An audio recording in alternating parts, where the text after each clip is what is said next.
Well, we're moving on to the base for the sink. I plumbed the shop for a sink to go right here when I built it, and I'm finally getting around to building that cabinet for that sink. We need to clear out the space to get the sink ready to install. And what that revealed are the cold water supply for the hot water tank, which will go underneath the sink, and then the cold water supply for the sink itself, which I've been storing back there forever, and this will be the sink that gets installed because I got it for free. This is the cheapest finished grade plywood I can find in my big box store. It's like pine or sanded plywood or something like that. 3/4 inches thick. I go with the cheap stuff for cabinets in my shop, well, because it's better suited for this type of application.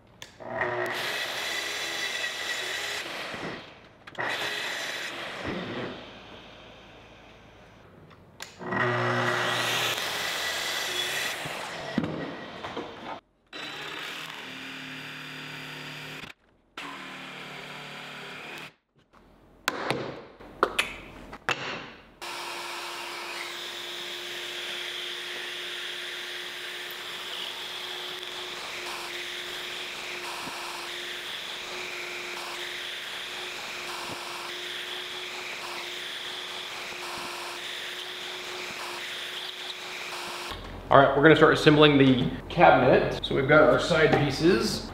In my instance, my garage floor is really unlevel. So we are gonna build this in a way that will allow me to put leveling feet, little screws, or actually bolts, on the bottom of the cabinet to level up the floor if necessary. So we're gonna put a bunch of these blocks in place so that it's something a little bit thicker for those screws or bolts to go into.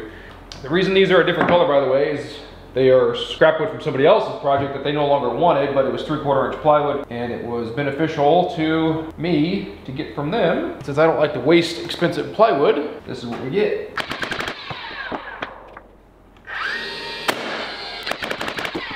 Because I'm using melamine, which is basically MDF with a smooth surface, and it's a long span because of how wide the sink is, we're gonna put a center support that will support the middle of this so it won't collapse over time. And this block serves two purposes. One, it gives me an extra spot for a leveling foot, but it also gives me a place, support to attach to. So once again, more scrap. This is that support I was talking about. Next support goes right here. In this instance, we are going to clamp it.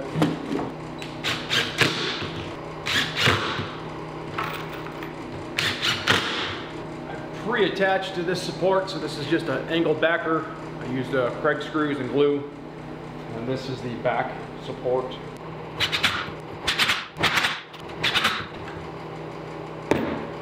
And now the front support.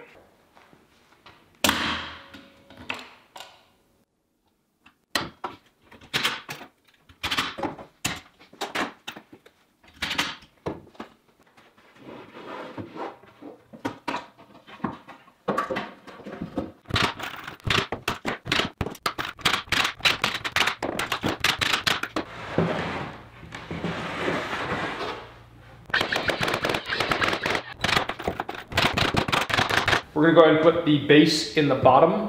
We're gonna stand up this direction because I got pocket holes and she's easier to work on this way. Oh, she's gonna be snug.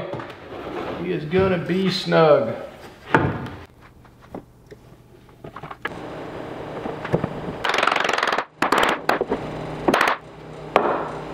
All right, she's in. Pretty happy with that.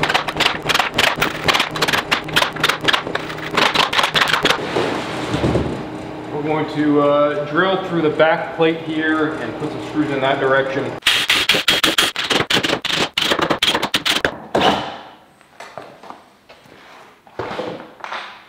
We went ahead and got the back panel cut, which is this guy here. And we're gonna get that just check fit real quick. And it looks really good. Just slightly undersized, which is perfect because you can't see it. It's more for decorative purposes on the inside.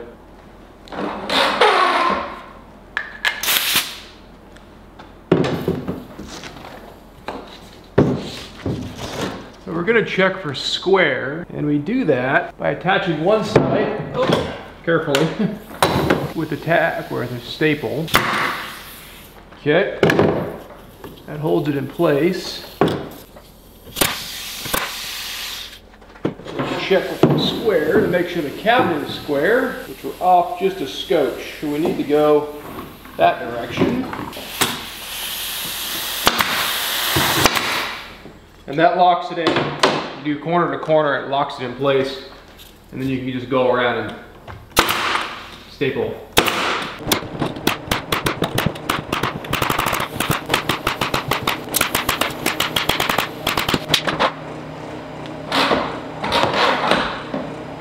So realize that the different colored woods don't really matter. I am going to paint this stuff eventually, but this is also inside of a cabinet under a sink, so there'll be a sink stuck down through the top. There'll be a hot water heater down inside of here, and then there'll be, you know, soap and other items that I don't really want to get on top of plywood, which is why we use melamine.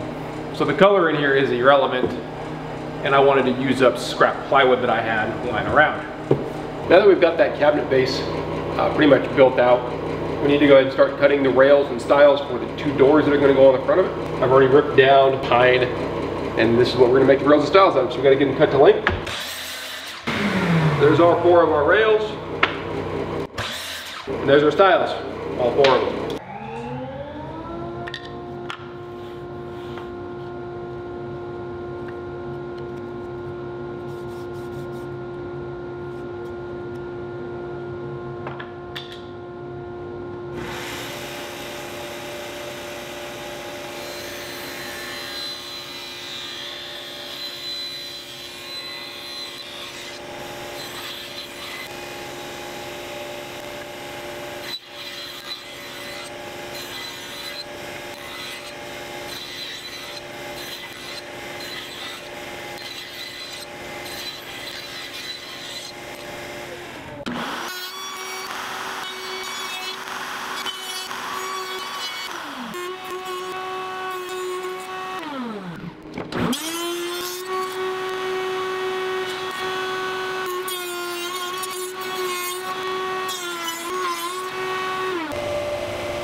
All right, now that we have all the pieces cut and all the components done, we're going to go ahead and put this thing together. I'm just using glue, so Titebond 2, we're just going to glue the joints, clamp them, and let them set up overnight. All right, let's get cracking on this glue up. Less is more when it comes to glue ups, at least in my experience. Even this small amount, some of this will squeeze out and get all over stuff.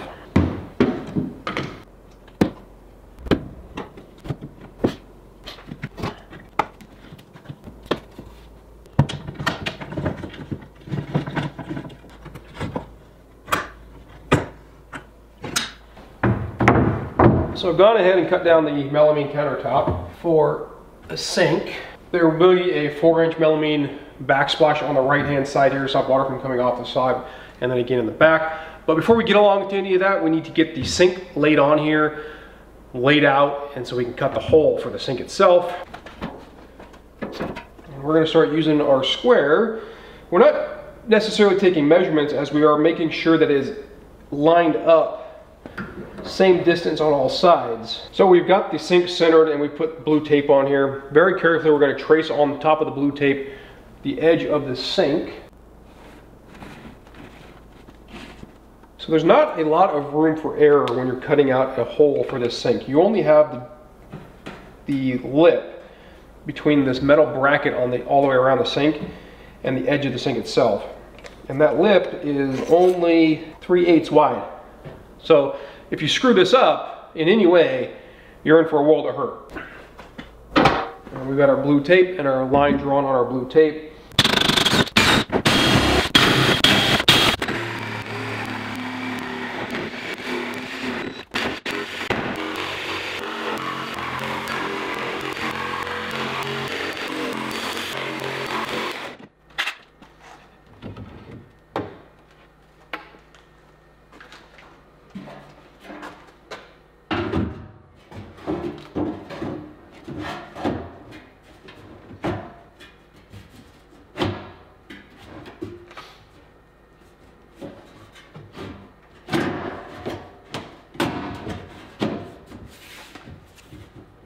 Okay, there she is.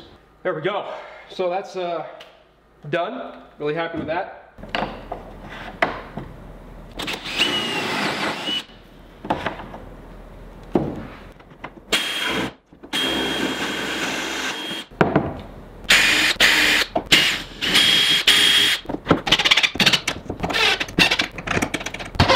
We're gonna get 2 screws in before we let go of that door. Go anywhere.